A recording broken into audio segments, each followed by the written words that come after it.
আসসালামু আলাইকুম। আমি ডিএমএইচ মনির আপনাদের স্বাগতম। আজকে আমাদের আ বর্তমান রানিং আইনমন্ত্রীর একটা প্রতিবাদ দেখে, একটা মন্তব্য দেখে আমি খুব আমি গর্বিত, খুব আনন্দিত যে উনি উনি একটা মন্তব্য করেছেন সোশ্যাল মিডিয়াতে, বিশেষ করে আ সাংবাদিক সম্মেলনে। উনি বলেছেন, "তেলের কালোবাজারি রোধে প্রয়োজনে মৃত্যুদণ্ডের শাস্তি প্রয়োগ করা হবে।" আইনমন্ত্রী। তো আমি আমার জায়গা থেকে আইনমন্ত্রীকে অন্তত অসংখ্য ধন্যবাদ জানাই এই জন্যেই যে আপনারা বর্তমানে এই তেলের এই অবস্থানে আমাদের দেশে এই যে সিন্ডিকেটমূলক যে ব্যবসাটা, যেই যে কালোবাজারি করে মানুষের কাছ থেকে লক্ষ, লক্ষ কোটি টাকা হাতিয়ে নিয়ে যাচ্ছে, এই তেলের সিন্ডিকেট করে অন্ততপক্ষে আপনারা দেশে কিন্তু পরিপূর্ণভাবে সারা দেশে পরিপূর্ণভাবে তেলের মানুষের কাছে কিন্তু হাহাকার ছুটে গেছে তেল নিয়ে। তো আমি আমার জায়গা থেকে সবাইকে আমি আমার জায়গা থেকে মন্ত্রী সাহেবকে অসংখ্য ধন্যবাদ জানাই। অন্তত আপনি এই পদক্ষেপটা নিবেন যাতে করি মানুষ আ তেল নামে এই সমস্ত সিন্ডিকেট না করতে পারে। কারণ মানুষ এখন সাধারণ আমজনতা, আমি নিজেও আমজনতা। মানুষ এখন সাধারণ আমজনতা আপনাদের প্রতি এখন পর্যন্ত আপনাদের প্রতি এখন না, আপনাদের প্রতি খুব আস্থা আছে, খুব বিশ্বাস আছে। আপনারা দেশের মানুষকে ভালো কিছু উপহার দিবেন। তবে অন্ততপক্ষে তেলের এই সিন্ডিকেটটা যাতে করে আমাদের দেশ থেকে মুক্তি পায় এবং আমাদের দেশে যাতে করে এই তেলের সিন্ডিকেট যাতে করে অতি দ্রুত বন্ধ হয়ে যায়। সাধারণ মানুষ তেলের কারণে কত ভোগান্তি ভুগতেছে। যেমন আমি নিজেও ছোট্ট একটা মোটরসাইকেল চালাই। আমি নিজেও তেল পাচ্ছি না। আমার গাড়ি আমি ঠিকমতো চালাইতে পারছি না। তো অন্ততপক্ষে দেশবাসীর কাছে দেশের সাধারণ মানুষ শুধু এটাই চাচ্ছে যে তেলের সংকটটা যাতে করি। আমাদের মন্ত্রী সাহেব, আমাদের সংসদে এবং আমাদের দায়িত্বশীল সবাই বলতেছে হিউজ পরিমাণ তেল আছে। আমরাও জানি, আমরাও বুঝি যে আমাদের দেশে হিউজ পরিমাণ তেল আছে। কিন্তু দুঃখজনক ব্যাপার হচ্ছে আমরা পাচ্ছি না। আমরা সাধারণ পাবলিক পাচ্ছি না। সাধারণ মানুষ পাচ্ছি না। তো আমরা আমাদের জায়গা থেকে অন্ততপক্ষে আমাদের মন্ত্রী সাহেবের কাছে উদাত্ত আহ্বান জানাচ্ছি। আপনারা যেভাবে পারেন অন্ততপক্ষে এই তেলের সিন্ডিকেটটা বন্ধ করার চেষ্টা করেন।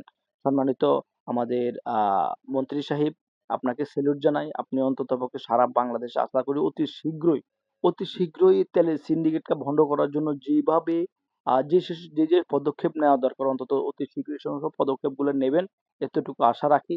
এবং আপনাদেরকে আমরা যেভাবে পারবো অন্ততপক্ষে সোশ্যাল মিডিয়া বলেন, যেভাবে পারবো অন্তত সহযোগিতা করার চেষ্টা করবো ইনশাআল্লাহ। আমরা আমাদের দেশের পক্ষে, আমরা আমাদের দেশের আইনের পক্ষে, আমরা আইনের ঊর্ধ্বে না, আইনের বাইরে না এবং দেশের বাইরে না। দেশের নিয়ম শৃঙ্খলের বাইরে না। এবং অন্ততপক্ষে আমরা আমাদের জায়গা থেকে চেষ্টা করব আপনাদেরকে সহযোগিতা করার জন্য। কারণ আমরা তো সাধারণ পাবলিক, আমরা আ আমরা আমাদের ফল আমরা আমাদের দেশের আইনের বাইরে যাইতে পারবো না এবং ফরমালিটির বাইরে যাইতে পারবো না। অন্তত আমাদের ফরমালিটির ভিতরে যতটুকু আপনাদেরকে সহযোগিতা করার দরকার আমরা ইনশাআল্লাহ আমাদের জায়গা থেকে চেষ্টা করব।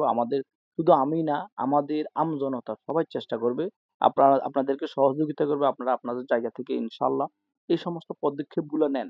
সারা বাংলাদেশে এখন তেল নিয়ে যে তোলপাড় সৃষ্টি হচ্ছে, সারা বাংলাদেশে এখন তেল নিয়ে যে সিন্ডিকেট ব্যবসা শুরু হচ্ছে, আমরা গরিব, আমরা সাধারণ মানুষ। আমাদের মাছ থেকে লক্ষ, লক্ষ কোটি টাকা হাতিয়ে নিয়ে যাচ্ছে। কিছু করতে পারছি না, কিছু বলতে পারছি না। তবে আমাদের দেশের পরিচালক, বিশেষ করে আমাদের দেশের দায়িত্বশীল যারা আছেন, সবার প্রতি আমরা যতটুকু আস্থা রাখি, আশা করি আমাদের জন্য অতি শীঘ্রই ভালো এবং সুসংবাদ নিয়ে আমাদেরকে আমাদেরকে একটা সুন্দর দেশ উপহার দিবেন এতটুকু আশা রাখি। এবং অতি শীঘ্রই আমাদের সরকারে যারা আছেন, আমাদের দায়িত্বশীল যারা আছেন, এমপি মন্ত্রী বলেন, সরকার বলেন, প্রধানমন্ত্রী বলেন, সবাই অন্ততপক্ষে এই তেলের সিন্ডিকেটটা নিয়ে একটু চিন্তা করে অন্তত দেশের এই ক্লান্তি লগ্নে আমি মনে করি আমার দেশটাকে অন্তত মানুষের তেলের নামে যে হয়রানিটা করা হয়, অন্তত এই হয়রানিটা থেকে মানুষকে একটু মুক্তি দেওয়ার জন্য উদাত্ত আহ্বান জানাচ্ছি। এবং বিশেষ করে আমরা আমাদের আসলে আমরা আসলে নির্যাতিত।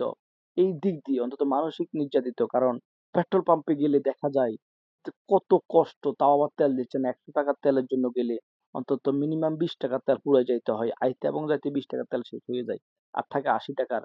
আমাদের যে কর্ম করি না কেন, বাসা থেকে আমাদের কর্মস্থলে আইতে যাইতে হয়তো ১-২ দিনে শেষ হয়ে যায়, আবার তেল পাই না। কত কষ্ট মানুষের, কত ভোগান্তি। আল্লাহ, আল্লাহ তাদেরকে অন্তত যারা এই সমস্ত সিন্ডিকেট করে আমাদের সাধারণ মানুষকে আমাদের দেশের মানুষকে এত ভোগান্তি, এত কষ্ট দেয়, তাদেরকে যদি আল্লাহ পাকে হেদায়েত দেয়, আমরা আমাদের জায়গা থেকে অন্তত দোয়া করব যাতে করে তাদেরকে সঠিক বুঝ দান করে, এ সমস্ত সিন্ডিকেট নামে, এই সমস্ত কালোবাজারি নামে, এই সমস্ত কাজগুলো যাতে করে তারা না করে, তাদেরকে সহি বুঝ দান করুক। এবং আমাদের দেশের দায়িত্বশীল যারা আছে, আপনারা আপনাদের জায়গা থেকে অন্তত যেভাবে পারেন আড়াআড়ি ভাবে অতভাবে যেভাবে পারেন অন্ততপক্ষে দেশের সমস্ত পদক্ষেপগুলো নেবেন। তো এতটুকু আশা রাখি আপনাদের কাছ থেকে আজকের জন্য এখানেই বিদায় নিচ্ছি। আসসালামু আলাইকুম।